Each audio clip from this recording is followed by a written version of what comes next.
Because we only have a few more minutes, so I have to ask at least one question on the dark side, because I think that we wouldn't be fair not to at least ask it.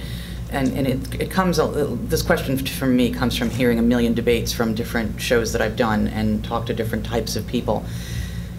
Part of the debate when it was in play was, are we addressing the real issue? Because I'm an American citizen, let's say for the sake of argument, so you can tax me if I don't have insurance. Isn't that the whole point?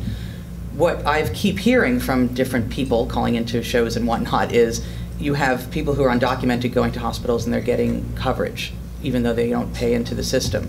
Will that change at all with this healthcare reform bill, or does that still become, is that still part of the problem, and then has this thing even taken care of the problem? That's a really dark question, and I apologize because you probably all hate me for asking it, but I think that everybody wants to know the answer to that question. Does this address that problem? The first flaw in your thinking is that all of the uninsured are undocumented. No, of course not. No, of course not. That wasn't my insinuation at all, by the way. Okay. So this bill does not cover right.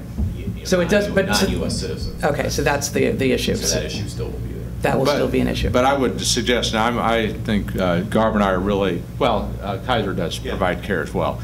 But we are, our doors are open to anybody who walks through the door. That's our mission. We're a faith-based, nonprofit provider of care. And so when an undocumented person comes through the door, we don't, first of all, do a immigration biopsy first. I mean, we just, and we take care of them. And that is not going to go away. Right. And that cost is a part of the healthcare costs that this nation has. And it does get passed on in different ways, just like shrinkage in a retail environment gets passed on to other customers. I'm not trying to equate the two, but it's just a cost of doing business, and we're happy to take care of people because that's our mission. That isn't being fixed here. In fact, as healthcare is concerned, we do provide the most uncompensated care of any healthcare system in this region by a factor of, multiple.